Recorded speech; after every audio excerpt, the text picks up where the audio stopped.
सो हमारा next topic है sequence and series. Sequence and series. तो सीक्वेंस एंड सीरीज में मोस्टली क्वेश्चंस आ जाते हैं। सिर्फ इसमें दो ही टॉपिक होते हैं, एक हमारे पास अर्थमेटिक सीरीज, और एक क्या होती है, ज्योमेट्रिक सीरीज। इसको आपने सुना होगा, इसको बोलते हैं एपी और इसको बोलते हैं जीपी। ठीक है, अर्थमेटिक प्रोग्रेसिव सीरीज बोल सकते हो या फिर अर्थमेटिक सीरीज भी बोल सकते हो। तो एक हमने आज करनी है एपी सीरीज और एक करनी है हमने जीपी सीरीज। तो सबसे पहले हम करते हैं एपी सीरीज में क्या होता है। एपी सीरीज कुछ ऐसी होती है, जैसे मेरे पास ए, हम पहले एपी सीरीज का ही कर रहे हैं। एपी सीरीज होती कैसे, आपको कैसे पता चलेगा कि हाँ ये अर्थमेटिक सीरीज है या फिर ये ज्योमेट्रिक सीरीज है। तो अर्थमेटिक सीरीज होगी ए प्लस डी, ए प्लस 2d, ए प्लस 3d, ए प्लस 4d। अब यहाँ पे ये ऐसे चलता जाएगा। ठीक है, अब यहाँ पे अगर आप इन दोनों का डिफरेंस लोगे, ठीक है, इन दोनों का डिफरेंस लो, ए प्लस डी माइनस ए से ए कैंसिल, डी डिफरेंस आ गया। फिर क्या करो, इन दोनों का लो, इन दोनों का लिया तो ए प्लस 2d, इन दोनों का डिफरेंस लेना है। तो पहले ये माइनस दिस, तो ए से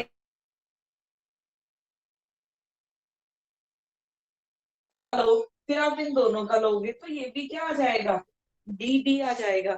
तो कोई भी आप दो नंबर्स, ठीक है, दो कॉन्जिक्यूटिव नंबर्स का अगर आप डिफरेंस लोगे तो वो क्या आएगा, कॉमन आ जाएगा। तो यहाँ पे एपी सीरीज की हमारे पास प्रॉपर्टी क्या हो गई कि दो कॉन्जिक्यूटिव नंबर्स का अगर आप डिफरेंस लोगे वो क्या आएगा, सेम आएगा। इन दोनों का लिया डी, इन दोनों का लिया डी, इन दोनों का लिया डी, इनका भी डी, और बाकी जो भी टर्म्स है उनका भी डी आ जाएगा। अब यहाँ पे जो ए क्या है हमारी फर्स्ट, ठीक है, first term of a series. A क्या है, first term of the series.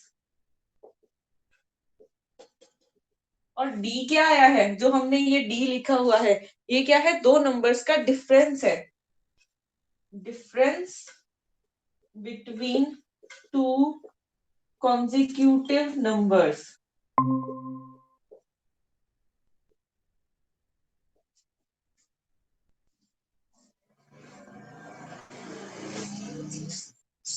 तो क्या ये याद रखना है, सीरीज हमारी कुछ ऐसी होती है, ए प्लस डी, ए प्लस 2d, ए प्लस 3d, ए प्लस 4d। तो ए हमारी क्या है, first term of the series, और डिफरेंस बिटवीन टू टर्म्स क्या है, डी। अगर हमने यहाँ पे इसकी लास्ट टर्म देखनी हो कि क्या होगी, इसकी सीरीज की लास्ट टर्म देखनी हो, तो लास्ट टर्म क्या हो जाएगी, ए प्लस एन माइनस 1d। ये इस सीरीज की लास्ट टर्म हो जाएगी, ए प्लस एन माइनस 1d। अब n माइनस 1 क्यों लिखा है, हम यहाँ पे n भी तो लिख सकते थे। ठीक है, अगर आप फर्स्ट टर्म देखोगे इसमें d वाली टर्म नहीं है, ठीक है, इसमें d नहीं है, तो यहाँ से स्टार्ट हो रहा है d, तभी हम कहाँ तक गए हैं, n माइनस 1 तक गए हैं। तो सीरीज की फर्स्ट टर्म कौन सी है, डिफरेंस इन दोनों में क्या है, लास्ट टर्म क्या है, ये पता होना चाहिए। अब ऐसे ही हम, हमारे पास इसमें कुछ क्वेश्चन आते हैं कि इस सीरीज का सम फाइंड करो। ठीक है, इस सीरीज का सम फाइंड करो। तो अगर हम सम फाइंड करेंगे तो सम किया ए प्लस डी, ये सेकेंड टर्म हो गई, फिर ऐसे ही ये थर्ड टर्म, फिर ऐसे ही ये फोर्थ टर्म, ये ऐसे ही चलता जाएगा up to a plus N minus 1d। ये हमारी एपी सीरीज का सम हो गया। अब इसको इसको हम एक जनरलाइज वे से लिख सकते हैं। जनरलाइज वे क्या है हमारे पास, n by 2 A plus N minus 1d। AP series का कभी भी अगर आपको सम फाइंड करने को बोला जाए तो इस वाले फॉर्मूले में पुट कर देना। एस एन किसके इक्वल है, n by 2 2a plus n-1 d, ये हमारा क्या हो जाएगा, एपी सीरीज का सम हो जाएगा। जैसे मैं आपको एग्जांपल दूं, जैसे 2, 4, 6, 8, 10, 12, 14, ये हमारे पास नंबर, मैंने आपको एक सीरीज दे दी, ठीक है। अब आपने को पता फाइंड करना है कि क्या ये एपी सीरीज है कि नहीं है। तो एपी सीरीज कैसे फाइंड करोगे, इन दोनों का डिफरेंस लेके देखो। 4 minus 2 2, 6 minus 2 2, 8 minus 6 2, 10 minus 8 2, 12 minus 10 2, 14 minus 12 2। तो ये क्या है, एपी सीरीज है। तो अगर एपी सीरीज है, हम इस सीरीज का क्या फाइंड कर सकते हैं, सम फाइंड कर सकते हैं। हम इस सीरीज का सम फाइंड कर सकते हैं। कैसे फाइंड करेंगे सम, हमें यहाँ पे सिर्फ दो वैल्यूज चाहिए। एन क्या है, यहाँ पे टोटल नंबर ऑफ टर्म्स कितनी है, एन क्या है, टोटल नंबर ऑफ टर्म्स, या फिर टोटल नंबर ऑफ, हम इस एन को बोल सकते हैं कि सीरीज के कितने मेंबर्स है, नंबर ऑफ टर्म्स। इसमें कितने टर्म्स हैं हमारे पास, 1, 2, 3, 4, 5, 6 और 7। तो यहाँ पे n की वैल्यू हमारे पास 7 हो गई। ए फर्स्ट टर्म कौन सी है, 2, तो ए की वैल्यू 2 हो गई। और डी डिफरेंस कितना है, 2, तो डिफरेंस भी हमारे पास 2 हो गया। तो अब सम फाइंड कर सकते हैं।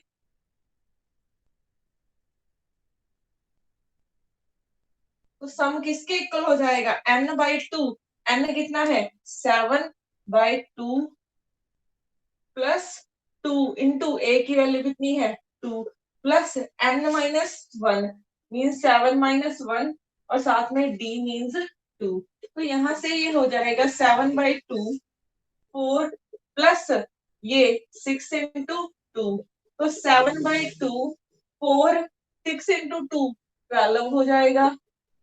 7/2 4 प्लस 12 ये 16 हो जाएगा। 2 से 16 कटा 8 हो जाएगा। तो ये कितना आ जाएगा हमारे पास 56। अगर आप इसको सम करके भी देखोगे तब भी ये 56 आएगा, ठीक है। 14 प्लस 12 ये हो जाएगा हमारे पास 36, 36 46 46। मैंने कुछ गड़बड़ की है क्या, एक मिनट फॉर्मूला रीचेक कर लूं मैं।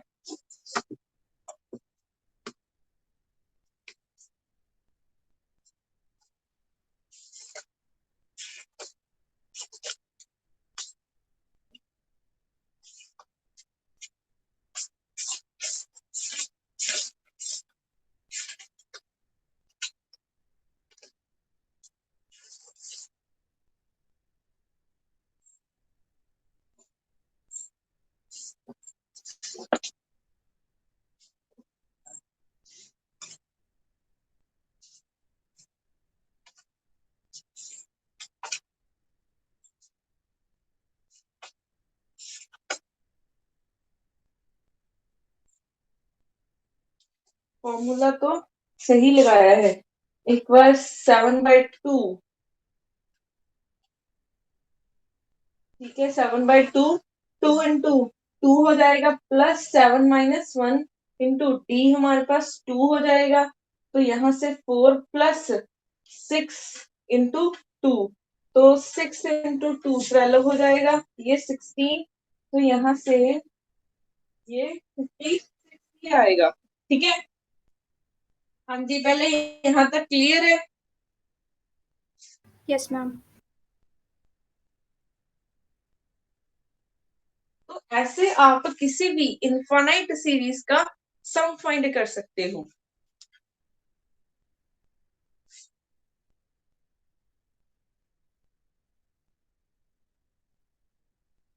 जैसे कोई सीरीज दे दूं मैं, 1 3 5 7 9 अप टू जा रही है, ये कहां तक जाएगी 99।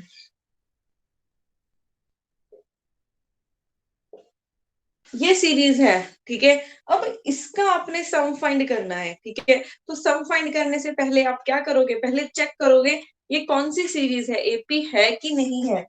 3 - 1 2, 5 - 3 2, 7 - 5 2, 9 - 7 2। तो ये क्या है, एक एपी सीरीज बन रही है। तो अब इसका सम फाइंड करना है।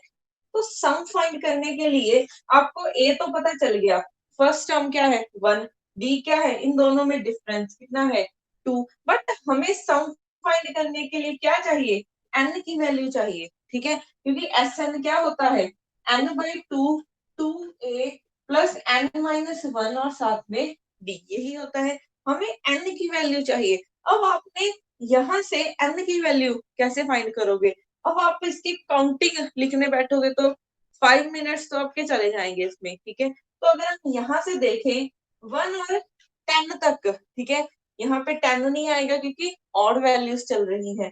तो 10 तक हमारे पास कितने हैं, 5 आ रहे हैं। तो अगर आप 1 से 10 तक नंबर्स में देखोगे 5 इवन नंबर्स होंगे और 5 ही ऑड नंबर्स होंगे। तो ऐसे ही अगर आप 20 तक जाओगे तो कितने हो जाएंगे ऑड नंबर्स, 10 हो जाएंगे। ऐसे ही 30 तक जाओगे, 10 से इसमें 5 थे, फिर इसमें 10 हो गए।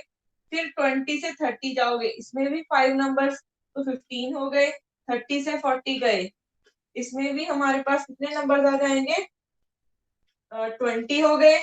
फिर 50 से 40 से 50 तक, 40 से 50 तक कितने हो गए 25। फिर 50 से 60 तक गए, हमारे पास 30 नंबर्स हो गए। फिर 60 से 65 तक गए, कितने नंबर्स हो जाएंगे 35। ऐसे ही जब आप काउंटिंग करते जाओगे, मैंने यहाँ पे क्या लिखा है 1 से 100 तक, क्योंकि 100 तो एक इवन नंबर है, वो तो नहीं लेंगे। तो इसका हाफ कर लो तो आपके पास कितने आ जाएंगे, 100 में से 50 इवन नंबर्स होंगे और 50 ही ऑड नंबर्स होंगे। तो ऐसे हमारे पास n की वैल्यू कितनी आ गई 50। आप ऐसे भी बता सकते हो सीधे ही, या फिर अगर नहीं माइंड में आ रहा तो इसको काउंट कर लो ऐसे कि हाँ 1 से 10 5 नंबर्स आ जाएंगे, फिर नेक्स्ट में 5 और ऐड हो जाएंगे, ठीक है। अगर हम सीधे ही देखें 1 से 100 में 50 इवन नंबर्स होंगे और 50 ही ऑड होंगे, तो 50 हमारे पास ऑड नंबर्स हो जाएंगे। हमें ए भी पता चल गया, डी भी पता चल गया और एन भी पता चल गया। अब हम इसका सम निकाल सकते हैं। तो इसका सम क्या हो जाएगा, S n is equal to n/2, n की वैल्यू कितनी है 50/2, 2 इंटू 1 प्लस n की वैल्यू 50 - 1 साथ में d 2 हो जाएगा। ये 25 2 प्लस ये 49 इंटू 2, तो 25 2 प्लस इसको करेंगे आप, ये आ जाएगा 98। फिर 98 प्लस 2 100, तो 2500। तो ये 2500 इसका आंसर हो जाएगा। तो ऐसे हम एपी सीरीज से किसी का भी हम क्या निकाल सकते हैं, सम निकाल सकते हैं। अब अगर आपको यहाँ पे 100 तक, ठीक है, ये क्वेश्चन अगर मैं थोड़ा सा मोल्ड कर दूं, ये आपको 100 नहीं, यहाँ पे 99 नहीं गिवन, ठीक है। आपको सीरीज का सम फाइंड करना है, आपने सीरीज का सम फाइंड करना है। और आपको सिर्फ यहाँ पे बोल दिया कि 2 डिजिट नंबर है, ठीक है, 2 डिजिट नंबर आएगा यहाँ पे। बट अब आपको नहीं पता कि ठीक है कि यहाँ पे कौन सा नंबर आएगा। तो हम किसी भी सीरीज की लास्ट टर्म निकाल सकते हैं। लास्ट टर्म निकालने का फॉर्मूला क्या था, लास्ट टर्म इक्वल होती है हमारे पास a plus n-1 D, a plus n-1 D. a की वैल्यू कितनी है 1। अब n-1 ये क्वेश्चन में भी आपको गिवन होगा, ठीक है। ये तो मैं आपको ऐसे ही एग्जांपल करवा रही हूँ, क्वेश्चन में आपको प्रॉपर गिवन होगा कि हाँ इसमें इतनी टर्म्स है और उसकी लास्ट टर्म फाइंड करो। तो टर्म्स कितनी है यहाँ पे, अगर हम इसमें ही देखें हमारे पास कितनी टर्म्स थी 50 आ रही थी, ठीक है। आपको क्वेश्चन में कुछ ऐसा गिवन होगा कि 50th टर्म कौन सी होगी, ठीक है, या फिर 30th टर्म कौन सी होगी, तो कोई भी टर्म फाइंड कर सकते हो। सिर्फ आपने n की वैल्यू रखनी है कि आप कौन सी वैल्यू फाइंड करना चाहते हो, उसके लिए ये फॉर्मूला यूज हो जाएगा। तो अब n की वैल्यू मैं 50th टर्म फाइंड करना चाहती हूँ, तो 50 माइनस 1d क्या है 2। तो यहाँ से क्या हो जाएगा 1 प्लस 49 इंटू 2, 1 प्लस 49 इंटू 2 98, तो ये हो जाएगा 99। ठीक है, तो ऐसे हमारे पास लास्ट टर्म क्या आ गई 99। तो क्वेश्चन में कोई भी टर्म पूछी जाए, चाहे यहाँ पे सेकेंड टर्म पूछ लो, चाहे थर्ड, चाहे 50, चाहे 1000 टर्म भी पूछ ली जाए, तो आपने ये वाला फॉर्मूला यूज कर लेना है। यहाँ तक क्लियर है पहले?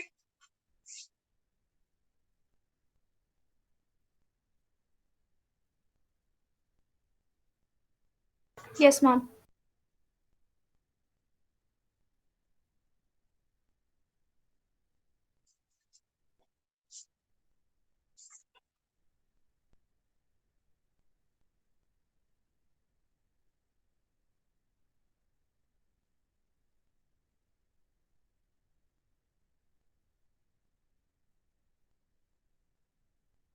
अब एक क्वेश्चन है,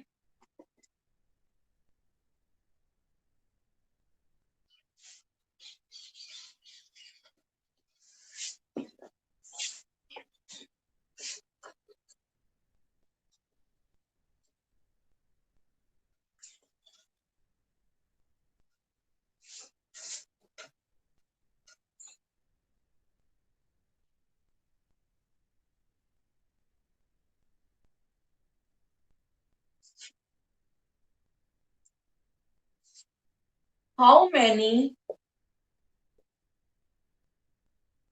many terms are there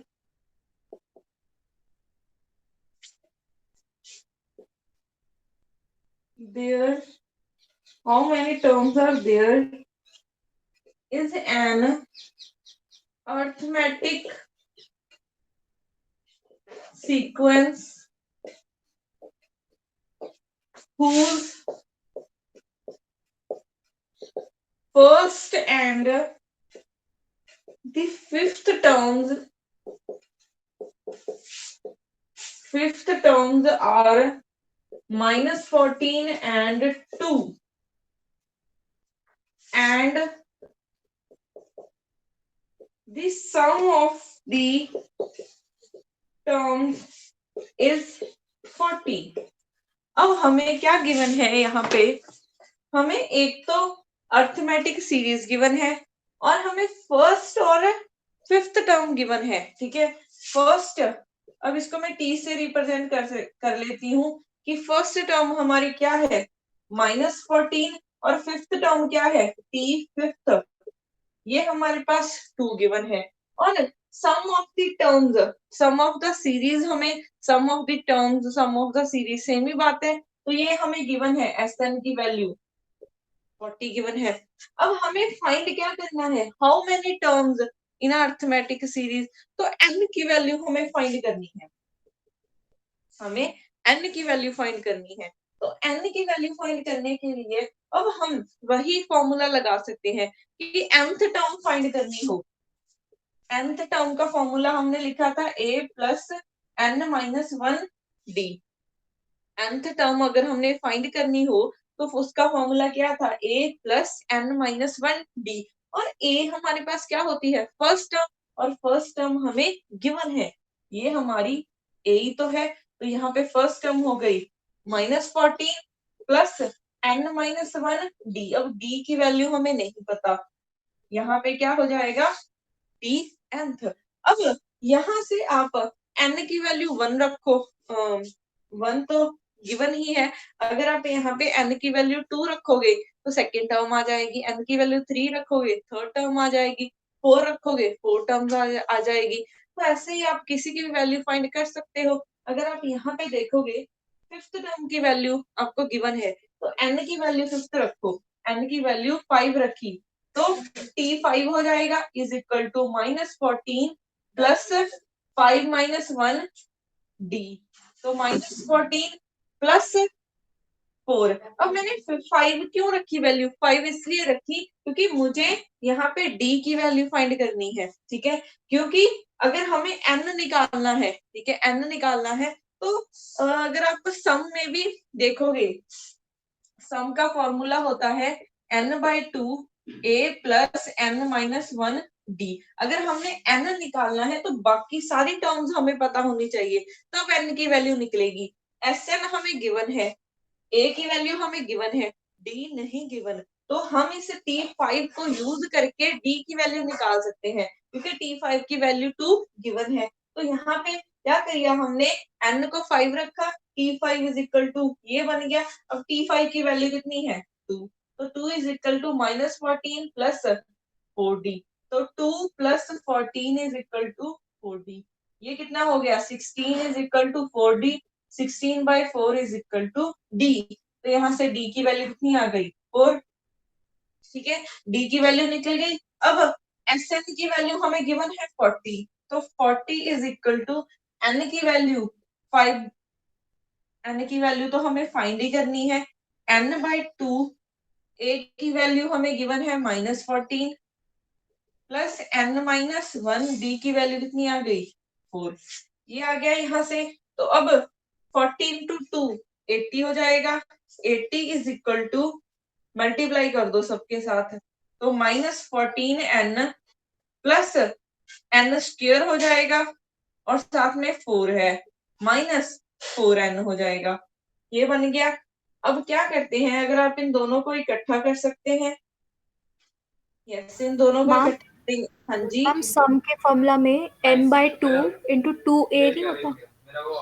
हाँ जी, यस, 2a होता है। माइंड से ये फॉर्मूला याद रह गया। तो यहाँ पे कितना हो जाएगा, 28। यहाँ पे 28 हो जाएगा, 14, यस 28 हो गया। अब इन दोनों को इकट्ठा करोगे तो 32 बन जाएगा, 32n प्लस 4n स्क्वायर। अब इस ये वाले 80 को इस तरफ ले आओ, तो 4n square minus 32n minus 80 is equal to 0। अब यहाँ से अगर हम 4 कॉमन निकाल लें, ठीक है, 4 कॉमन निकाला तो n स्क्वायर माइनस यहाँ पे 8n माइनस क्या हो जाएगा, 20 इज इक्वल टू 0। अब 4 तो 0 नहीं हो सकता, तो इस टर्म को ही क्या होना पड़ेगा, 0 होना पड़ेगा। तो n square minus 8n minus 20 is equal to 0। अब इसको सॉल्व करो, ठीक है। अब ये हम कर चुके हैं किसी भी क्वाड्रेटिक इक्वेशन को सॉल्व करने का मेथड। अब जल्दी से मुझे n की वैल्यू निकाल के बताओ क्या होगी। मैम 10। हाँ जी, मैम 10। 10। हाँ जी, बाकी एक और स्टूडेंट है, वो भी बताओ क्या आएगी वैल्यू। n की दो वैल्यूज नहीं आ रही, एक नेगेटिव में आ रही है। मैम एक 10 है, एक -2। n की वैल्यू -2 तो नहीं हो सकती, तो n की वैल्यू यहाँ से 10 हो जाएगी। तो ऐसे आप निकाल सकते हो नंबर ऑफ टर्म्स, ठीक है। ये क्वेश्चन थोड़ा सा चेंज होके भी आ सकता है।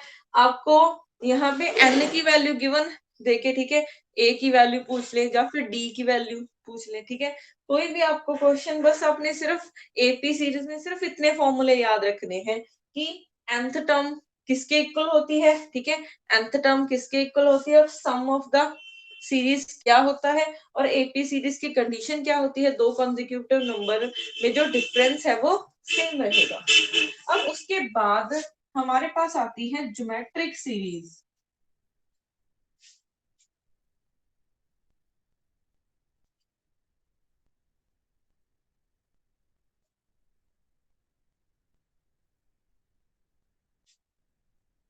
ज्योमेट्रिक सीरीज जिसको हम जीपी सीरीज भी बोलते हैं।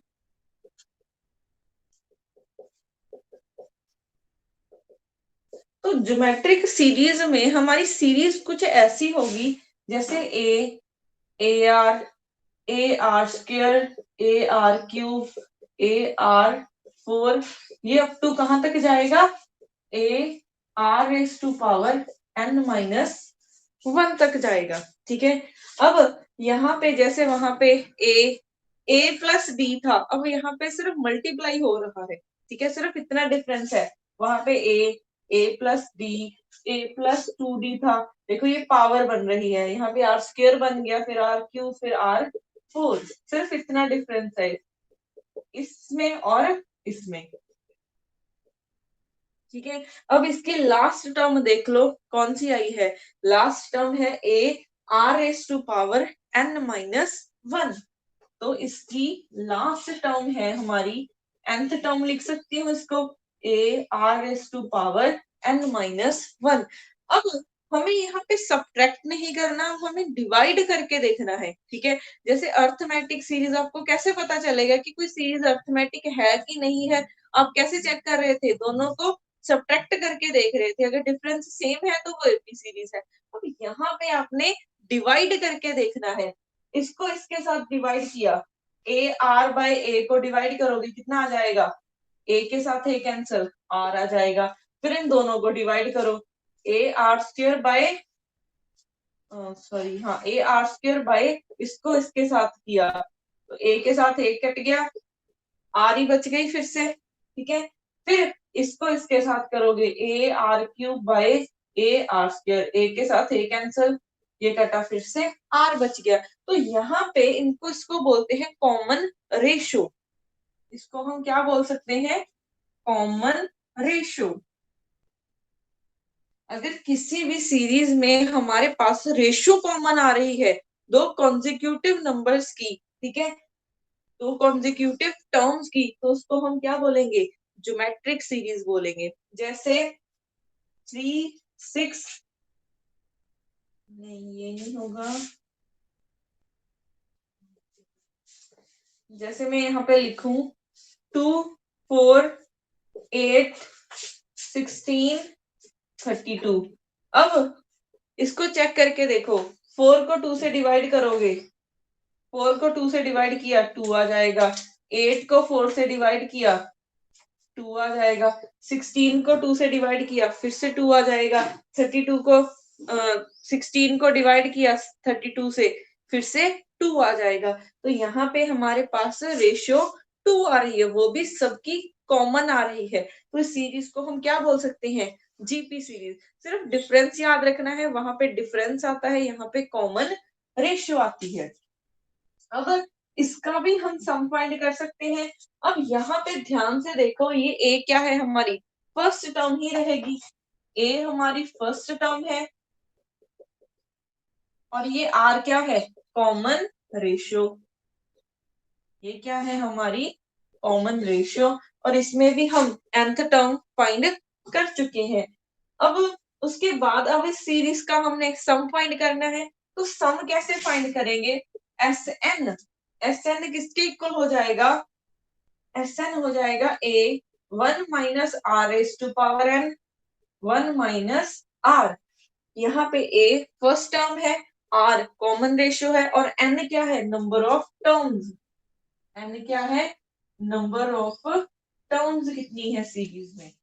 अब ये वाला फॉर्मूला वैलिड है, कब वैलिड है? अगर हमारा आर ग्रेटर देन 1 है। ठीक है, आर अगर ग्रेटर देन 1 है तब तो अब ये वाला फॉर्मूला लगाओगे, बट आर अगर लेस देन 1 हो गया, सपोज कर लो आर की वैल्यू आपके पास हाफ आ गई, हाफ मीन्स 0.5, 0.5 क्या है? आर 1 से तो लेस ही है, तब ये वाली सीरीज किसमें कन्वर्ट हो जाएगी? ए बाय 1 माइनस आर। ठीक है, ये याद रखना है। कभी भी अगर आपने ज्योमेट्रिक सीरीज का सम करना है तो पहले चेक करना है कि अगर तो कॉमन रेशियो आर से 1 से ज्यादा है तब तो आप ये वाला फॉर्मूला लगाओगे, बट अगर 1 से कम है तो आप ये वाला फॉर्मूला लगाओगे। ठीक है, तो ऐसे हम किसी की भी सम फाइंड कर सकते हैं। जैसे अभी मैंने एक सीरीज लिखी थी 2 4 8 16 32, फिर क्या हो जाएगा? 64। ठीक है, सिर्फ इतनी ही टर्म्स दे रही हूँ। इसका सम फाइंड करके देखो जल्दी से, इसका सम फाइंड करो। कौन सा फॉर्मूला लगाओगे? अब वो भी आपने चेक करना है कि इन दोनों में से कौन सा फॉर्मूला लगाओगे, ये निकालो जल्दी से।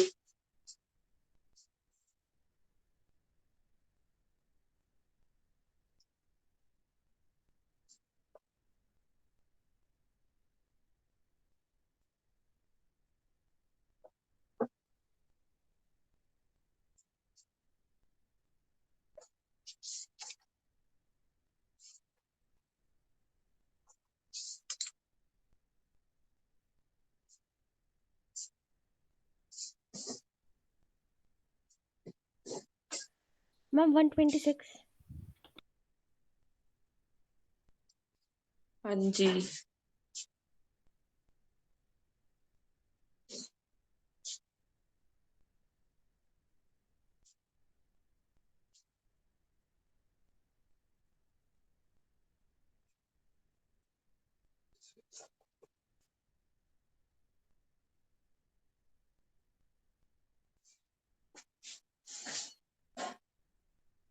हाँ जी। तो ऐसे आप कोई भी सीरीज का सम फाइंड कर सकते हो। जैसे यहाँ पे मैं 32 ना लिखती, ठीक है, यहाँ पे मैं पूछ लेती कि मुझे ये टर्म बताओ कौन सी होगी, ठीक है। तो आप ये वाली टर्म कैसे फाइंड कर सकते हो, इस वाले फॉर्मूले में से आपने ए की वैल्यू रखनी है, आर की वैल्यू रखनी है और एन की वैल्यू रखनी है। आप कोई भी टर्म फाइंड कर सकते हो। ये क्या है, हमारी nth टर्म है। एन की वैल्यू 1 रखोगे ये आ जाएगी, एन की वैल्यू 2 रखोगे ये आ जाएगी, एन की वैल्यू 3 रखोगे ये आ जाएगी। तो आप ऐसे कोई भी टर्म फाइंड कर सकते हो इसको यूज करके। उसके बाद कुछ क्वेश्चन करते हैं।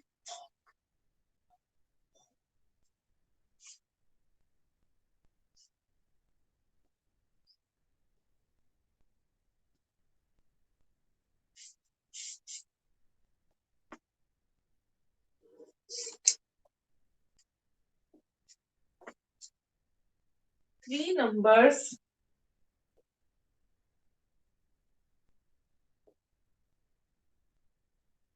whose sum is 15 are in a AP if 8, 6 and 4 be added to them respectively,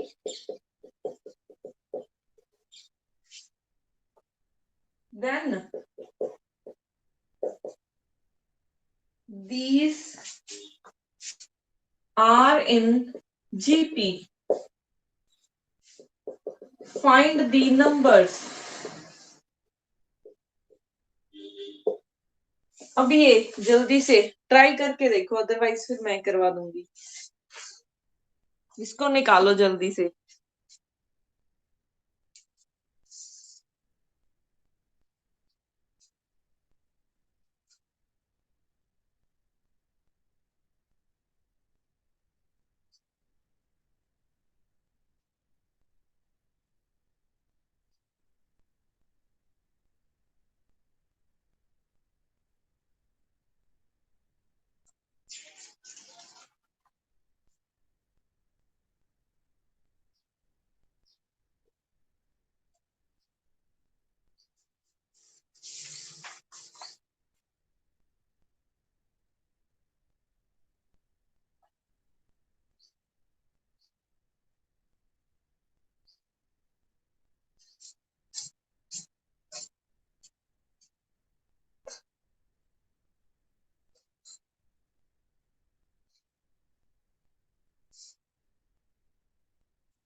हाँ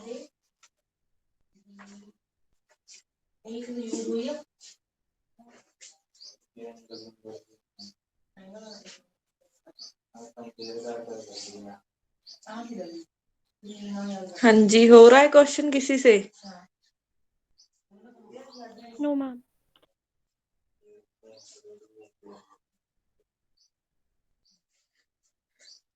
इतना डिफिकल्ट हो गया क्वेश्चन? अच्छा, पहले उन्होंने गिवन है 3 numbers whose sum is 15. ठीक है, अब 3 numbers है जिसका सम 15 है, आर एन एपी मीन्स जो 3 numbers हैं वो क्या है, एपी सीरीज के हैं। अब एपी सीरीज गिवन है तो आपके नंबर्स नहीं गिवन, तो आपके माइंड में क्या आना चाहिए, एपी सीरीज। सीरीज याद करो, सीरीज क्या होती है एपी के लिए, ए प्लस डी, ए प्लस 2D, ऐसे होते हैं। हमें सिर्फ 3 नंबर चाहिए, ठीक है, 3 नंबर चाहिए, तो ये हो जाएंगे हमारे 3 नंबर्स। अब आपने, उन्होंने ऐसा तो नहीं बोला कि फर्स्ट 3 नंबर्स लेने हैं, ठीक है, जब भी लास्ट 3 नंबर्स लेना है तो कोई भी 3 नंबर्स ले सकते हो, बट वो 3 नंबर्स क्या लेने हैं अपने, कॉन्जिक्यूटिव होने चाहिए। जैसे यहाँ पे मैंने लिए हैं, ए के बाद ए प्लस डी आएगा, ए के बाद ए प्लस डी के बाद ए प्लस 2D आएगा, आप कोई भी ले सकते हो। जैसे आपने ए प्लस 3D ले लिया, फिर 4D ले गए, फिर 5D लोगे, ऐसे 3 कॉन्जिक्यूटिव नंबर्स लेने हैं आपने। तो ये नंबर्स हैं। अब इस तीनों का सम हमें गिवन है कितना, 15। तो ए प्लस डी प्लस ए प्लस 2D कितना गिवन है, 50। तो यहां से क्या हो जाएगा, 3a plus 3D is equal to 15। 3 common निकाल लो, तो a plus D is equal to 15। तो यहां से हमारे पास a प्लस डी कितना हो जाएगा, 15/3, 5 हो जाएगा। तो a प्लस डी हमारे पास 5 आ गया। उसके बाद हमें क्या गिवन है, if 8, 6 and 4 be added to them, then these number are in a GP. अब यहाँ पे, अब यहाँ पे हमें क्या गिवन है, अगर मैं नंबर्स में, इन तीनों नंबर्स में पहले वाले नंबर में 8, फिर 6, फिर 4 ऐड कर दूं। अब नंबर में ऐड करते जाओ, फर्स्ट नंबर में अगर मैं 8 ऐड कर दूं, फिर सेकेंड वाले नंबर में मैं 6 ऐड कर दूं, a प्लस डी प्लस 6, फिर थर्ड वाले नंबर में a प्लस 2D प्लस 4, यही है। तो ये तीनों नंबर्स किस में चले जाएंगे, जीपी में कन्वर्ट हो जाएंगे, ठीक है, ये तीनों नंबर्स जीपी में कन्वर्ट हो जाएंगे। अब अगर ये जीपी में कन्वर्ट हो गए तो यहां से हम क्या कर सकते हैं, then these numbers are in a GP, find the numbers। अब हमें नंबर्स फाइंड करने हैं, तो अगर हमें नंबर्स फाइंड करने हैं तो हमें क्या पता होना चाहिए, ठीक है, हमें क्या पता होना चाहिए, हमें पता होना चाहिए इस, एक तो a की वैल्यू और एक d की वैल्यू। अगर a की वैल्यू पता चल गई और d की वैल्यू पता चल गई तो हमें नंबर्स पता चल जाएंगे। अब यहाँ से जीपी सीरीज में हम क्या लगाएंगे यहाँ पे, ठीक है, क्योंकि हमें सम नहीं गिवन है, मिनट्स में चेक कर लूंगी मैंने सम के लिए।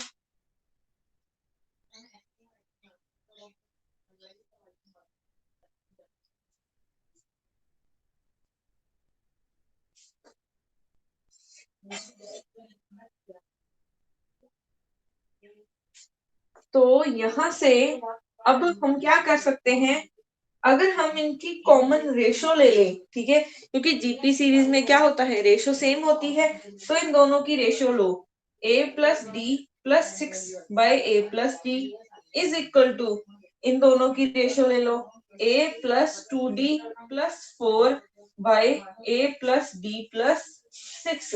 अब हमें इसको सॉल्व करना है, बट यहाँ से अगर आप देखोगे a प्लस डी की वैल्यू हम 5 रख सकते हैं, ठीक है, a प्लस डी की वैल्यू हम 5 रख सकते हैं, तो 5 रखी वैल्यू, इसकी वैल्यू 5 रख दी, तो 5 plus 6/8, a+8 is equal to, यहां से भी हम a प्लस डी की वैल्यू रख सकते हैं, a प्लस डी ऐसे लिख सकते हैं हम, क्योंकि d प्लस डी क्या हो जाएगा, 2D। अब a प्लस डी की वैल्यू पुट कर देंगे, a प्लस डी की वैल्यू 5,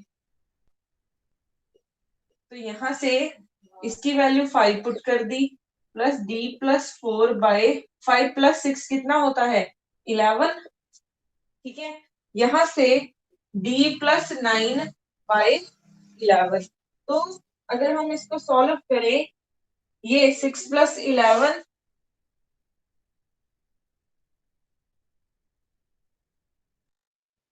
d प्लस 9 है, d प्लस 9/11 ऐसा ही है। अब अगर ये दोनों सेम है, ठीक है, ये अगर आप यहां से देखोगे ये टर्म इसके इक्वल होगी और ये वाली टर्म इसके इक्वल होगी, तो d प्लस 9 किसके इक्वल हो जाएगा 11 के, और a प्लस 8 किसके इक्वल हो जाएगा 11 के। तो यहाँ से d की वैल्यू निकाल सकते हैं, तो d की वैल्यू क्या हो जाएगी 11 माइनस 9 2 हो जाएगा। यहाँ से a की वैल्यू निकालो, a की वैल्यू 11 माइनस 8, तो a की वैल्यू क्या हो जाएगी 3। ये फाइंड हो गया यहाँ से। अब हमें a और d की वैल्यू चाहिए थी नंबर्स फाइंड करने के लिए, वैल्यूज पुट कर दो। a की वैल्यू हमारे पास कितनी है 3, फिर a प्लस d है, a plus D means 3 plus 2 5 हो जाएगा। फिर a की वैल्यू 3 है, प्लस 2 इंटू डी की वैल्यू कितनी है 2, तो 3 5 3 प्लस 2 इंटू 2 4, तो 3 5 ये कितना हो जाएगा 7।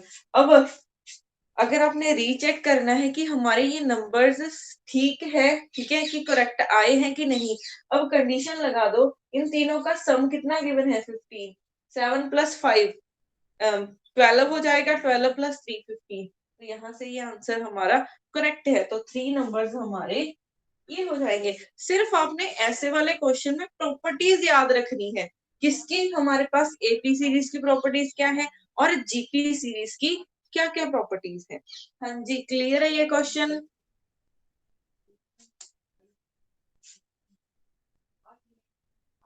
Yes ma'am. अगर नहीं समझ आया तो मैं रिपीट कर देती हूँ, है जरूरत रिपीट करने की? No ma'am. Okay,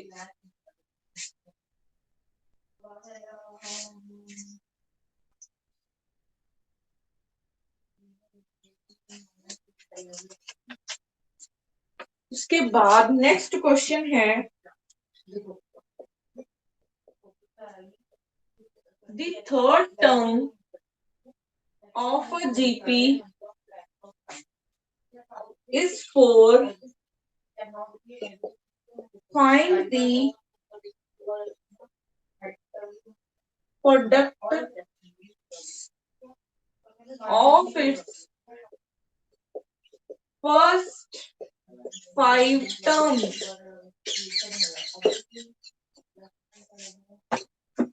The term of the GP series हमें ये given है, find the product of its first 5 terms. अब ये क्वेश्चन ट्राई करके देखो पहले।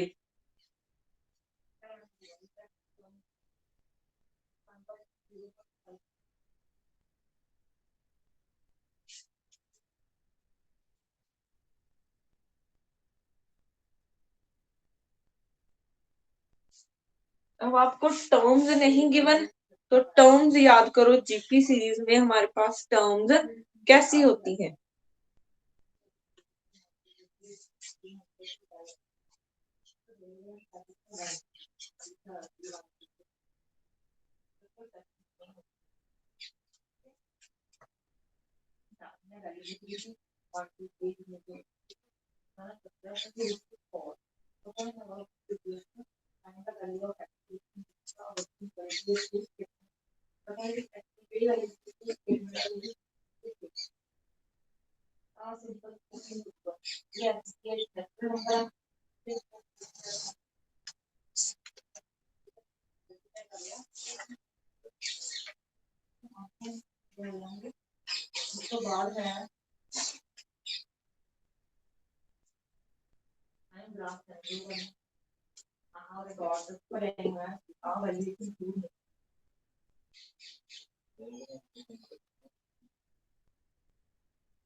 The dot line and dot something like भी one included, ठीक है, the three included नहीं।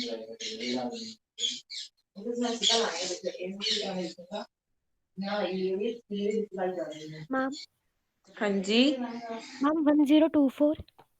हाँ जी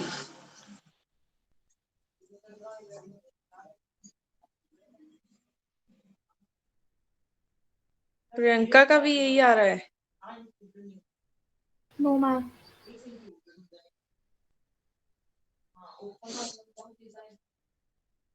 तो यहाँ पे पहले तो जीपी सीरीज है, जीपी सीरीज की तो पहले अपने सीरीज लिख लेनी है कि कैसी होगी।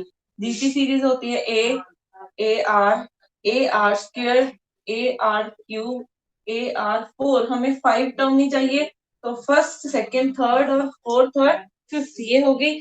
अब उन्होंने कहा है कि the find the product of first 5 term, उसमें से हमें फर्स्ट दी थर्ड टर्म का हमें थर्ड टर्म हमें गिवन है 4, तो थर्ड टर्म क्या हो जाएगी, ये वाली, ये हमारी थर्ड टर्म ही है, इसकी वैल्यू हमें गिवन है 4। अब हमें इन 5 टर्म्स का प्रोडक्ट करना है, प्रोडक्ट ऑफ 5 टर्म्स। तो ये क्या हो जाएगा, a are square, A R cube, A r raise to power 4।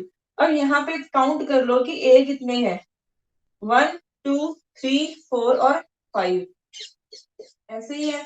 Are count कर लो, एक, ये यहाँ पे 3 हो जाएगा, फिर 6, फिर 10, r raise to power 10। But अगर हमें इस 5 टर्म्स का प्रोडक्ट फाइंड करना है तो हमें ए और आर की वैल्यू फाइंड करनी होगी। बट हमें एक वैल्यू पता है, ए आर स्क्वायर की वैल्यू। अगर हम इसको इस टर्म में ले आए, ठीक है, ए आर का स्क्वायर किया तो पावर कितनी लिख दूं मैं यहाँ पे, 5 लिख दूं, ठीक है, क्योंकि ए की पावर 5, 2 इंटू 5 10 हो जाएगा, तो यही बन जाएगा। तो अब इसकी वैल्यू हमें गिवन है 4, तो 4 रेज टू पावर 5, ये कितना होता है, 1024। ठीक है, तो ऐसे हम कोई भी क्वेश्चन इसके रिलेटेड कर सकते हैं। आपको सिर्फ सीरीज, उसका सम और nth टर्म पता होनी चाहिए। हाँ जी, क्लियर है ये।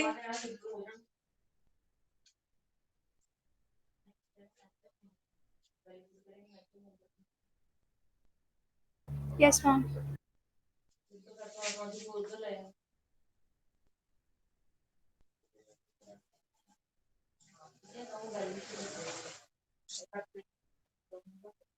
उसके बाद हमारे पास कुछ फॉर्मूलेज आते हैं, जैसे this sum of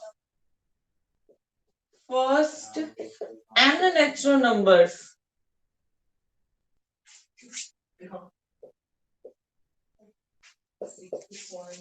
this sum of first n natural numbers। Natural numbers क्या होते हैं, 1 plus 2 plus 3 plus 4 plus 5 up to so on, up to n तक। अब आपको इस सीरीज का सम फाइंड करना हो, ठीक है, इस सीरीज का हम सम कैसे फाइंड कर सकते हैं, वो किसके इक्वल होगा, n प्लस 1 बाय 2। आपको सिर्फ n की वैल्यू पता होनी चाहिए कि कितनी नंबर ऑफ टर्म्स हैं, ठीक है। आपको अगर n की वैल्यू पता चल गई तो यहाँ पे आप, ठीक है, इसका सम फाइंड कर सकते हो।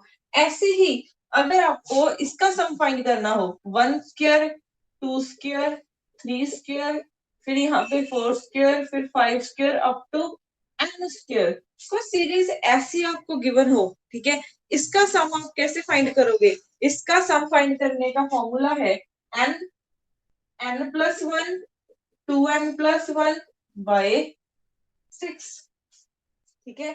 कुछ ऐसी सीरीज गिवन हो, 1 का स्क्वायर, फिर 2 का स्क्वायर है, फिर 3 का स्क्वायर है, फिर 4 का स्क्वायर है, अप टू n का स्क्वायर है, तो इसका जो सम है वो इसके इक्वल हो जाएगा, n plus 1 2n plus 1 bye 6।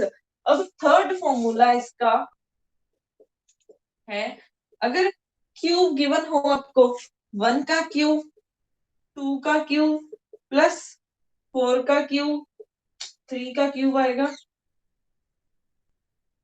4 का क्यूब, 5 का cube up to n cube. तो ये वाला इसका सम किसके इक्वल हो जाएगा? अगर सभी टर्म्स का क्यूब आ रहा है तो इसका सम हो जाएगा n+1/2 का होल स्क्वायर। ठीक है, तो इसका सम हमारे पास इसके इक्वल हो जाएगा। तो ऐसे इनमें इस पे भी सीधे ही क्वेश्चन आ जाते हैं। ठीक है, डायरेक्ट क्वेश्चन आ जाते हैं। तो ये वाले फॉर्मूले तो बहुत इंपॉर्टेंट है। जो हमारी एपी सीरीज, जीपी सीरीज और ये वाले फॉर्मूले बहुत ज्यादा इंपॉर्टेंट है। इसमें तो क्वेश्चन आएगा ही आएगा। ठीक है, तो कुछ नहीं करना, तो ये वाला तो आपका इम्पोर्टेंट टॉपिक है। जैसे स्ट्रेट लाइन वाला, ठीक है, कुछ क्वेश्चंस करवाए थे, जैसे 8-9 क्वेश्चन करवाए थे। एक तो वो बहुत इंपॉर्टेंट है, एक मैट्रिसेस वाला, डिटर्मिनेंट वाला, और एक ये वाला टॉपिक। इसमें से तो क्वेश्चन आते ही आते हैं। अब उसके बाद पहले यहाँ तक तो कोई डाउट नहीं है किसी को? अगर किसी को कुछ नहीं समझ आया तो रिपीट करवा देती हूँ।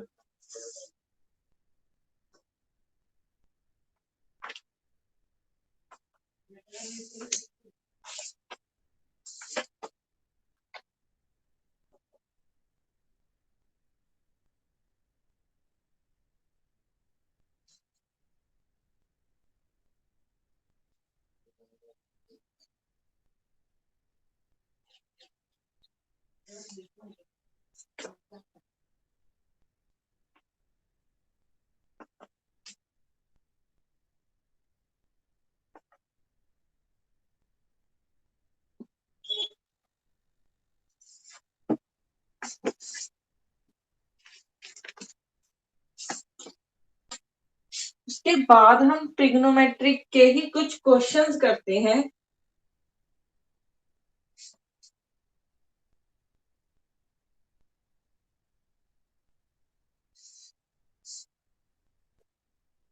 क्वेश्चन है इसका फर्स्ट, जैसे cos इनवर्स 1/√1 - x²। अब हमें इसकी वैल्यू अगर फाइंड करनी हो, ठीक है, इसकी वैल्यू फाइंड करनी हो, इसको थोड़ा सा अगर सिंप्लीफाई करना हो तो हम कैसे कर सकते हैं? ये क्वेश्चन जो भी अभी मैं करवाऊंगी ये आपके प्रीवियस ईयर में आए हुए हैं, ट्रिग्नोमेट्री के रिलेटेड क्वेश्चन है। बस अगर आपको ये पता चल गया कि कैसे करने हैं क्वेश्चन, बाकी भी फिर आप खुद से कर सकते हो। ठीक है, इजी होते हैं बहुत क्वेश्चन।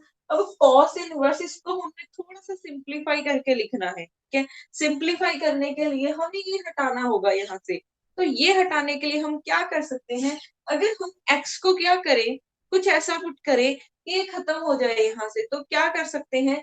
अगर हम x को cos पुट करें, ठीक है, x को अगर हम cos पुट करें तो 1 - cos² क्या होता है? साइन बन जाएगा। तो ये हमारे पास ब्रैकेट रिमूव हो सकती है। अब यहाँ पे tan नहीं पुट कर सकते, क्योंकि अगर आप 1 - tan² करोगे तो वो sec² नहीं बनेगा, वहां पे प्लस आता है। ठीक है, तो यहाँ पे माइनस के लिए या तो इसको साइन पुट कर सकते हो या फिर कॉस पुट कर सकते हो। तो यहाँ पे अगर मैंने x को क्या किया, cos थीटा पुट कर दिया। ठीक है, cos थीटा पुट किया तो इसमें पुट करो तो cos इनवर्स, कोसिकेंट इनवर्स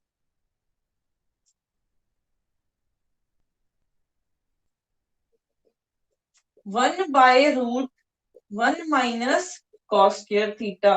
तो यहां से ये क्या हो जाएगा?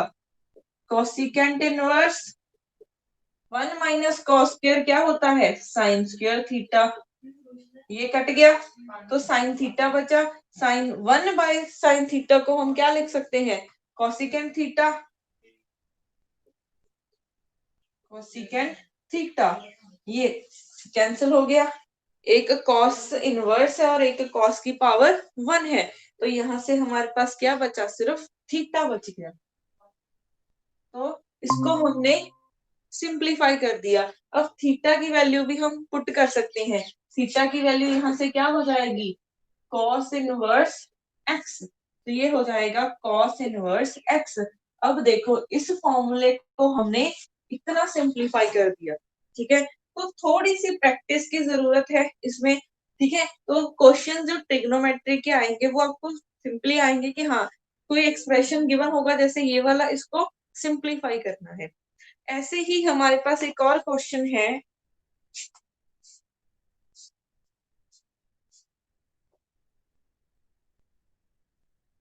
Second question, cos inverse -1/2 minus sine inverse -1।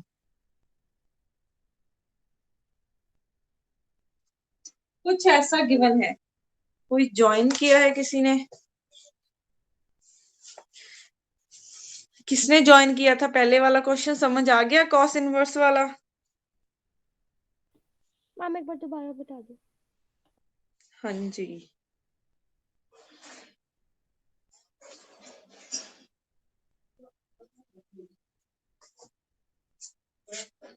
देखो हमें कुछ ऐसा क्वेश्चन गिवन था, ठीक है। अब उन्होंने कहा था कि इसको सिंप्लीफाई करके लिखना है और ऑप्शंस गिवन थी। अब इसको हमने अगर सिंप्लीफाई करना है तो हमें इस ब्रैकेट को हटाना होगा, इसको खत्म करना होगा, इस वाली टर्म को। तो इसको खत्म करने के लिए हम क्या कर सकते हैं, जब भी 1 माइनस कुछ स्क्वायर पड़ा हो, ठीक है, जैसे 1 माइनस एक्स स्क्वायर है, तो आपने क्या करना है, एक्स को जा तो साइन थीटा पुट कर लो या फिर कॉस थीटा पुट कर लो। तो अगर हम यहाँ पे कॉस थीटा पुट करें तो एक्स को कॉस थीटा पुट किया तो यहाँ पे क्या हो जाएगा, cos square theta. 1 minus cos square theta क्या होता है, साइन स्क्वायर थीटा, ठीक है। 2 से 2 कट गया तो यहाँ पे क्या आ गया, 1 बाय साइन थीटा क्या होता है, 1 by sine theta cosecant theta होता है। ये लिख दिया मैंने। अब एक कॉस इनवर्स है और एक यहाँ पे पावर 1 है, तो ये कट जाएंगे, ठीक है, क्योंकि 1 माइनस 1 0, तो किसी की भी पावर 0 1 होता है। तो यहाँ पे हमारे पास थीटा आ जाएगा, थीटा की वैल्यू यहाँ से निकाल लो, थीटा की वैल्यू क्या हो जाएगी, कॉस इनवर्स एक्स। तो हमने इसको सिंप्लीफाई करके ये लिख दिया, ठीक है। तो ऐसे ट्रिग्नोमेट्री में सिंप्लीफाई करने वाले क्वेश्चन आएंगे। अब अगर हम इसको सिंप्लीफाई करना चाहें, ठीक है, अब हमने इसको सिंप्लीफाई करना है, मैम तो इसको सिंप्लीफाई करने के लिए अगर हाँ हम इसको, हाँ जी, मैम कोई कुछ बोल रहा था? Yes ma'am. मैम हाँ जी, थीटा कॉस इनवर्स एक्स कैसे आया? Cos inverse x, okay. यहाँ पे अगर आप इस कॉस को इस तरफ लेके जाओगे तो वो क्या बन जाएगा, कॉस इनवर्स एक्स। हम इसको लिख सकते हैं ऐसा, इस वाले कॉस को इस तरफ लेके आओ तो कॉस इनवर्स लिख सकते हैं इसको, मैम समझ में आ गया। ओके। अब हमने इसको सिंप्लीफाई करना है, ठीक है। तो इसको सिंप्लीफाई करने के लिए अगर हम यहाँ पे देखें, अगर मैं इसको कॉस की टर्म्स में लिखूं, ठीक है, कॉस की टर्म्स में हम इसको कैसे लिख सकते हैं, यहाँ से कॉस इनवर्स, क्योंकि अब आपने सोचना है कि इसको अगर आपने सिंप्लीफाई करना है तो इस कॉस इनवर्स को रिमूव करना होगा। कॉस इनवर्स कैसे खत्म हो सकता है, कॉस इनवर्स जैसे यहाँ पे कोसिकेंट इनवर्स के साथ में कोसिकेंट ले आई तो ये वाली टर्म खत्म हो गई, तो ऐसे ही हमें यहाँ पे कॉस इनवर्स के साथ कॉस वाली टर्म लेके आनी है, साइन इनवर्स के साथ साइन वाली टर्म लेके आनी है, तब ये रिमूव होगा। तो अब इसको हमने कॉस की टर्म में कैसे लिख सकते हैं, अगर हम हमारे पास कॉस 60, हमारे पास 1/2 होता है, कॉस 60 डिग्री हमारे पास 1/2 होता है, ठीक है। इसको अगर मैं देखूं तो कॉस 60 डिग्री को हम क्या लिख सकते हैं, 5/3 इज इक्वल टू 1/2। बट यहाँ पे हमारे पास नेगेटिव का साइन है, ठीक है, यहाँ पे हमारे पास नेगेटिव का साइन है। नेगेटिव का साइन कब आता है, अगर हमारे पास यहाँ पे मैं कुछ ऐसा लिख दूं जैसे पाई माइनस पाई/3, ठीक है। ये क्यों लिखा, क्योंकि पाई से कुछ माइनस हो रहा है तो ये टर्म किस में जा रही है, सेकेंड क्वाड्रेंट में जा रही है। तो अगर सेकेंड में देखोगे तो कॉस क्या होता है, नेगेटिव, तो यहाँ पे माइनस आ जाएगा, ठीक है। तो आपने यहाँ से -1/2 को हम ये लिख सकते हैं, कॉस ऑफ पाई माइनस पाई/3। तो यहाँ पे मैंने लिखा cos pi minus pi by 3। ठीक है, अब ऐसे ही अब हमने इसको लिखना है। ठीक है, अब हमने इसको लिखना है। 1 की वैल्यू कब होगी, हमारे पास साइन की वैल्यू कब 1 होती है, साइन 90 डिग्री की वैल्यू 1 होती है। साइन 90 को हम पाई के टर्म में लिखे तो क्या हो जाएगा, पाई बाय 2।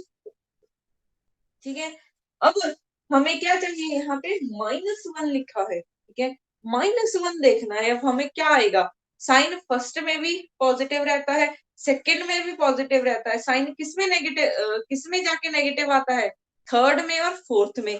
तो यहाँ पे अगर मैं इसको लिख दूं sine pi plus pi by 2, देखो 1 पाई कितना होता है 180, हमारे पास कुछ ऐसा ही होता है। ये 0, ये पाई बाय 2, ये पाई, ये 3 पाई बाय 2। तो पाई में कुछ पाई बाय 2 ऐड हो रहा है, 90 ऐड हो रहा है, तो ये किस में रह जाएगा, थर्ड में रह जाएगा। तो थर्ड में क्या होता है, साइन नेगेटिव होता है, तो यहाँ पे नेगेटिव आ जाएगा। ठीक है, तो हमने -1 की वैल्यू फाइंड कर ली इन टर्म्स ऑफ साइन। तो वैल्यू पुट कर दो यहाँ पे, तो आ जाएगा साइन इनवर्स -1 की वैल्यू ये sine pi plus pi by 2।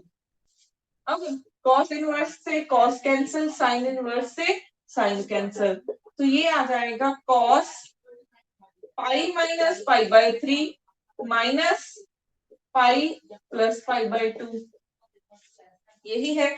अब फिर से पाई के साथ पाई कैंसिल हो जाएगा,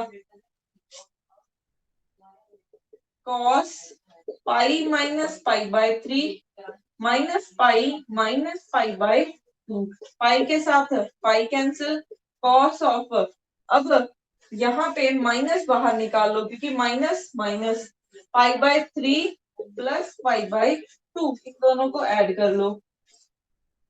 इन दोनों को ऐड करोगे तो कितना आ जाएगा, एलसीएम लिया तो 5 पाई बाय 6 आ जाएगा, माइनस भी है। अब कॉस क्या है, एक कॉस हमारा एक इवन फंक्शन है, तो कॉस चाहे माइनस थीटा लिखो, ये किसके इक्वल हो जाएगा, कॉस ऑफ थीटा के, क्योंकि ये हमारा एक इवन फंक्शन है। तो इसको हम क्या लिख सकते हैं, cos of 5 pi by 6।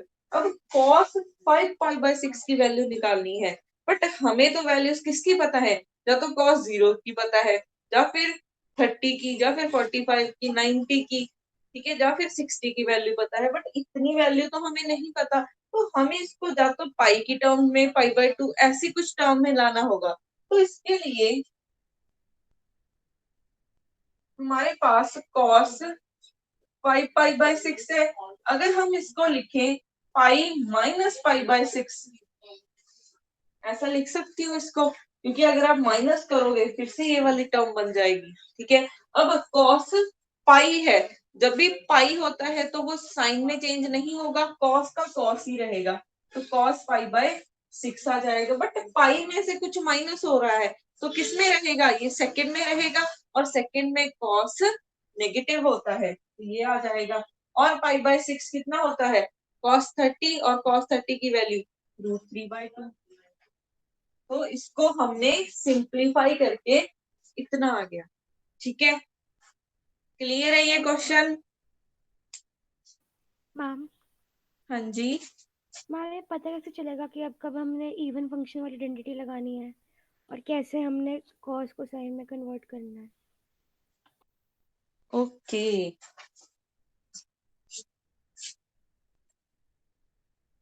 Cos को साइन में कन्वर्ट, अच्छा मतलब ये वाला मैंने कैसे लिखा, कॉस को साइन में नहीं, मतलब कब हम मतलब किसको कॉस सब्स्टिट्यूट करना है, या हमें जैसे थीटा जो एंगल दे रखा है हाफ को, उसको मतलब पाई माइनस पाई बाय 2 की टर्म्स में करना है।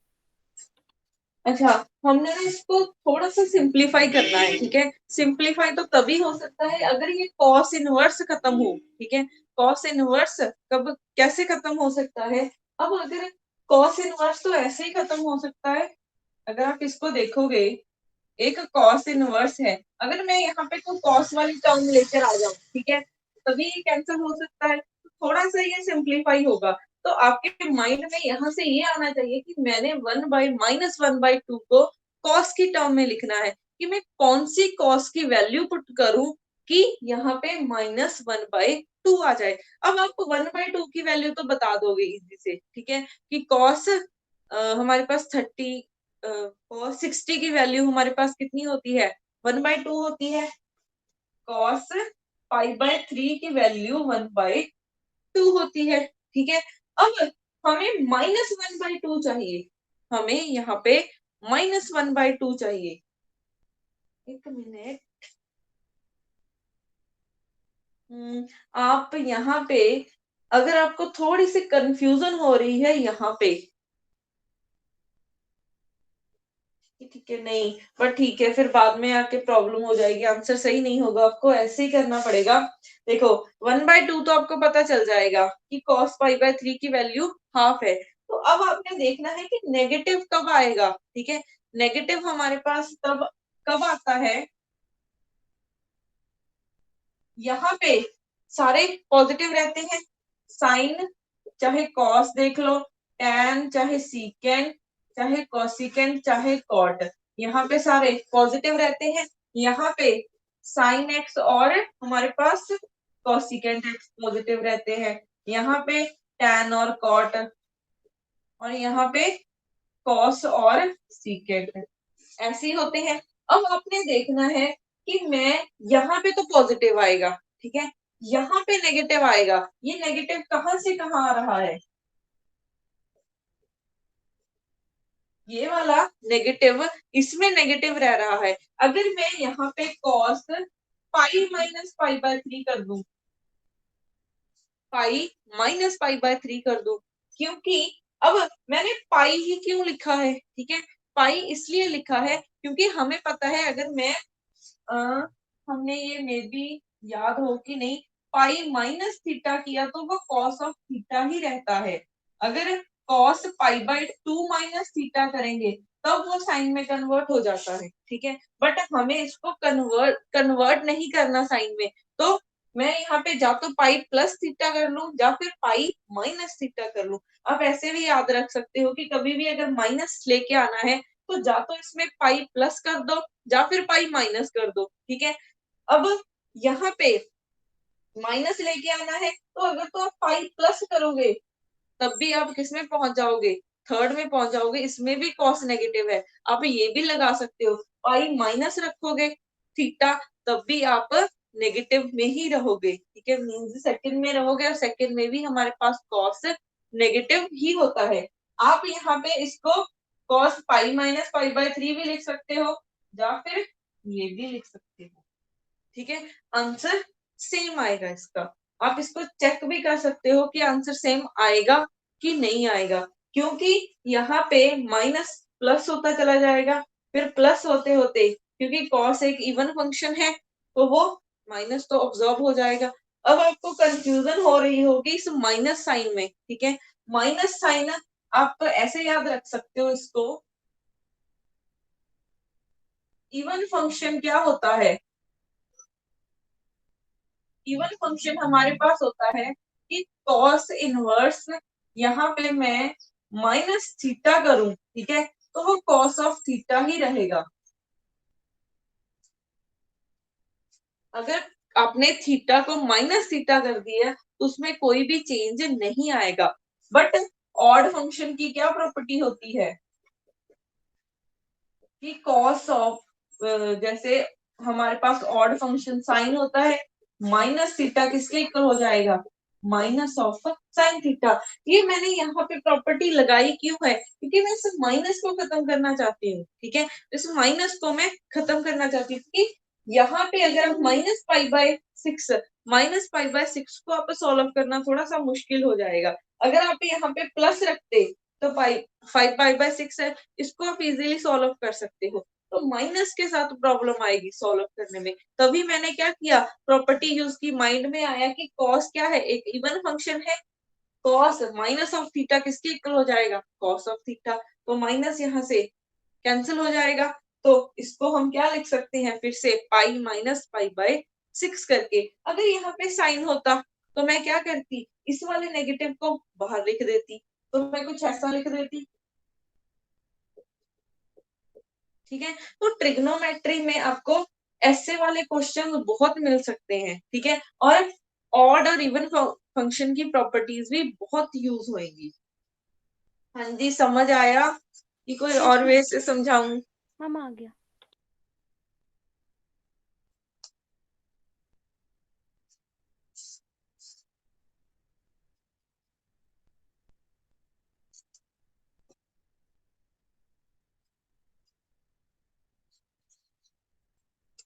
उसके बाद क्वेश्चन है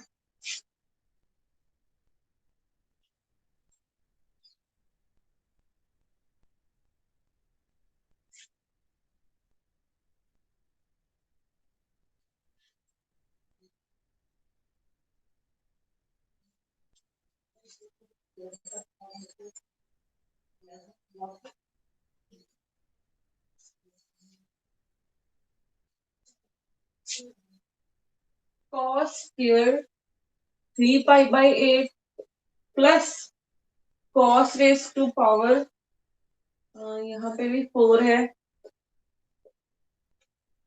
पाई बाई 8।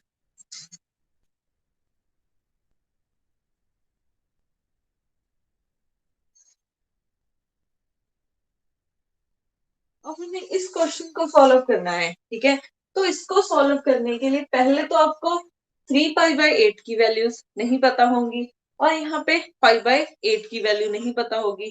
तो हमें इसको सॉल्व करने के लिए क्या कर सकते हैं, अगर हम कुछ ऐसा देखें, स्क्वायर लिखें यहाँ पे 3 पाई बाई 8, इसको स्क्वायर कर लिया, प्लस cos स्क्वायर 5/8 इसका स्क्वायर, मैंने कुछ ऐसा लिखा, ठीक है। क्योंकि 2 into 2 फिर से 4 बन जाएगा, 2 into 2 फिर से 4 बन जाएगा। अब यहाँ पे हम cos का फॉर्मूला लगा सकते हैं। cos स्क्वायर थीटा का फॉर्मूला क्या होता है? cos स्क्वायर थीटा का फॉर्मूला 1+cos 2 थीटा/2 है। ये वाला फॉर्मूला होता है इसका। अब ये वाला फॉर्मूला यहाँ पे लगा दो, 1+cos 2 थीटा की वैल्यू हमारे पास ये है 3 पाई बाई 8 डिवाइडेड बाई 2 का होल स्क्वायर, प्लस इस पे भी यही फॉर्मूला लगा दो, 1+cos 2 into पाई बाई 8/2 का whole square is equal to, ये कट के 4 आ गया, ये कट के 4 आ गया, तो 1+cos 3 pi by 4 divided by 2 का होल स्क्वायर, प्लस यहाँ से 1+cos 5/4 बाई 2 का होल स्क्वायर। अब यहाँ से मुझे इस cos 3 पाई बाई 4 की वैल्यू बता सकते हो?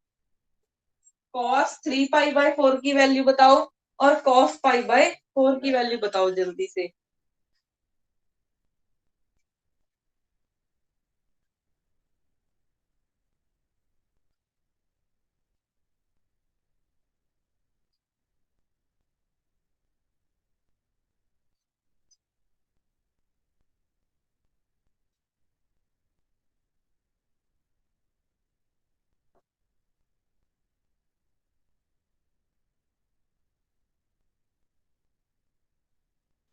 मैम दोनों में 1 नहीं आएगा, सॉरी मैम, वो cos 45 की वैल्यू 1/√2 होती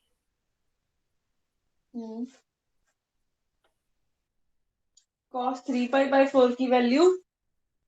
मैम cos पाई माइनस पाई/4 हो जाएगी वो।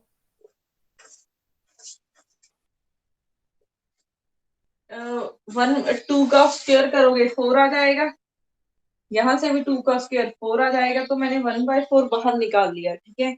अब 1 प्लस cos 3 पाई बाई 4 है, cos इसको हम कैसे लिख सकते हैं, कुछ ऐसा लिख सकती हूँ मैं, ठीक है। आप इसको थोड़ा सा ब्रेक करके लिखो, पाई और या फिर पाई/2 की टर्म में लिखने की कोशिश करना, ताकि आपके पास अगर आप इनको माइनस करोगे यही वाली टर्म बन जाए, 4 पाई - 3 3 पाई/4 ही बन जाएगा का होल स्क्वायर, प्लस ये यहाँ से 1 cos 5/4 की वैल्यू 1/√2 होती है, ये है 1/4 1। अब यहाँ पे ये क्या है, पाई माइनस कुछ है तो सेकंड में रह रहा है, सेकंड में कॉस क्या होता है, नेगेटिव, तो माइनस कॉस पाई बाय 4 आ जाएगा। कॉस पाई बाय 4 की वैल्यू फिर से क्या होती है, 1/2।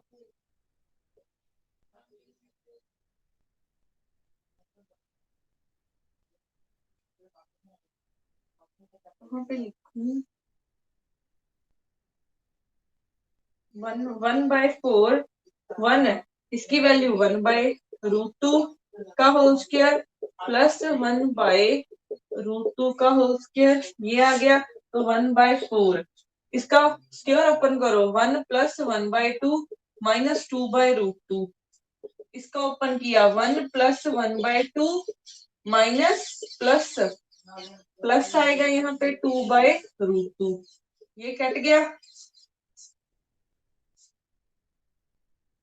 तो यहाँ से 1/4, 1 + 1 2, इन दोनों को ऐड करोगे, एलसीएम लिया 2/2 हो जाएगा। तो 1/4 ये कटा 1 आ गया, तो 3/4 आ जाएगा इसका आंसर। हाँ जी, समझ आया ये क्वेश्चन?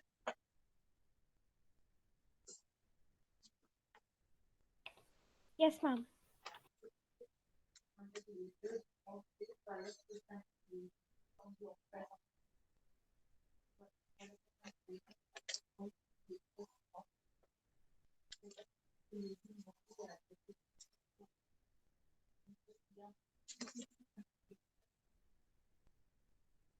आपको मैंने लास्ट टाइम डिटर्मिनेंट वाले कुछ क्वेश्चन सेंड किए थे ग्रुप में।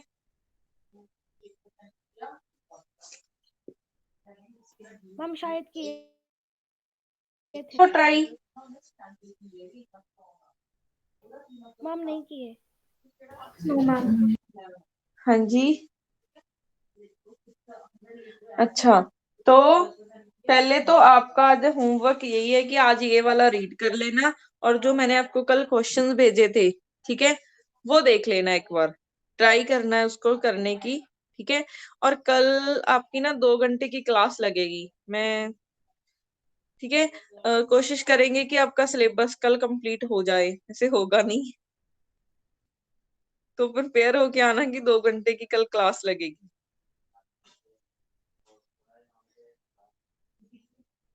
अच्छा, आपका कोई संडे को कोई टेस्ट तो नहीं है किसी और सब्जेक्ट का?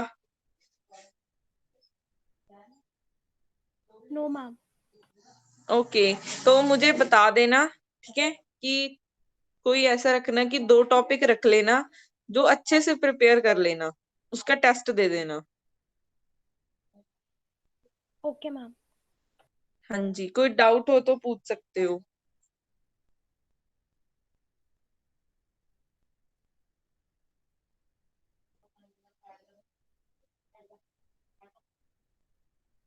Thank you ma'am. Okay, thank you ma'am.